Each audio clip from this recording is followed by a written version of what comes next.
Bienvenue sur Fact Check-up, le podcast d'Hospi Media qui ausculte les programmes santé des candidats à l'élection présidentielle.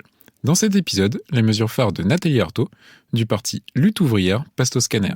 Des mesures qui se retrouvent dans ce qu'elle appelle son programme de lutte. Sur son site de campagne, Nathalie Arthaud le dit d'emblée. « Je ne me présente pas avec un programme de gouvernement parce que je ne veux pas être une gestionnaire de ce système qui ne fonctionne bien que pour les riches. Je me bats pour le renverser. » Les mesures en direction du secteur de la santé se dessinent toutefois dans les réponses aux questions adressées par des associations, mais aussi dans ses idées. Et quelles sont ces idées ? Tout d'abord, les personnels d'hôpitaux, les aides à domicile, sont cités dès les premières lignes de son programme comme ceux, je cite, « n'ayant jamais cessé de travailler tout au long de l'épidémie et sont bien placés pour savoir qu'il n'y a aucune reconnaissance à attendre du grand patronat ou du gouvernement ».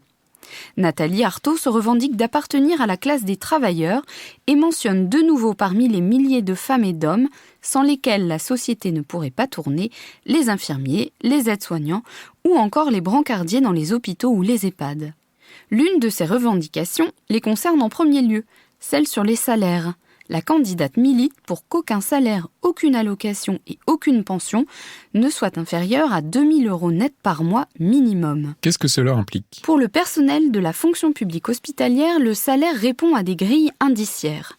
Selon celles publiées sur le site de l'emploi et des collectivités territoriales, le salaire brut au premier échelon, soit celui de l'entrée en carrière, s'élève pour les aides-soignants hospitaliers à 1 790 € bruts. Les plus de 2 000 € bruts étant atteints au 5e échelon de carrière. Petite précision, cette rémunération n'inclut pas les bonifications indiciaires, les primes et les indemnités. Il faudrait donc que les organisations syndicales entament des négociations pour que les indices évoluent à la hausse.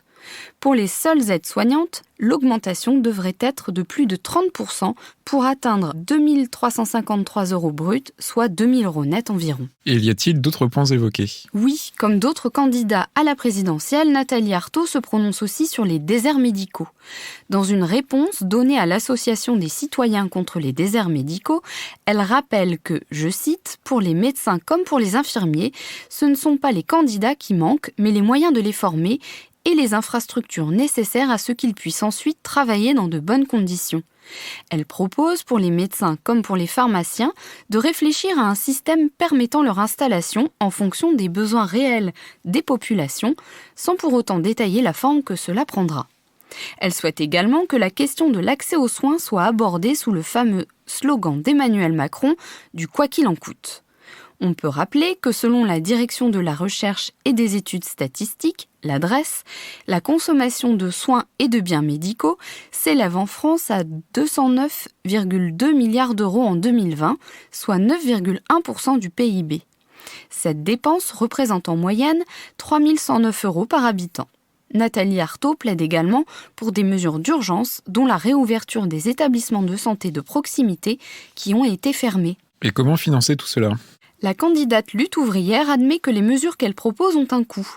Elle rappelle que l'État en est capable au regard des sommes qu'il a versées durant le confinement, notamment en payant le chômage partiel à 12 millions de salariés, soit plus de 27 milliards € en 2020. Il faudrait donc répartir ces sommes vers les bas salaires et les petites retraites. Au-delà de l'argent public, Nathalie Arthaud vise aussi les profits des entreprises du CAC 40 qui ont réalisé 130 milliards € de profits en 2021, selon l'agence Bloomberg. Elle souligne sur son programme que cela équivaut à la construction de 400 hôpitaux, soit pour chacun de ces nouveaux hôpitaux une enveloppe de 325 millions €. Or, la tendance ces dernières années est plutôt à la reconstruction qu'à la construction de nouveaux hôpitaux à proprement parler.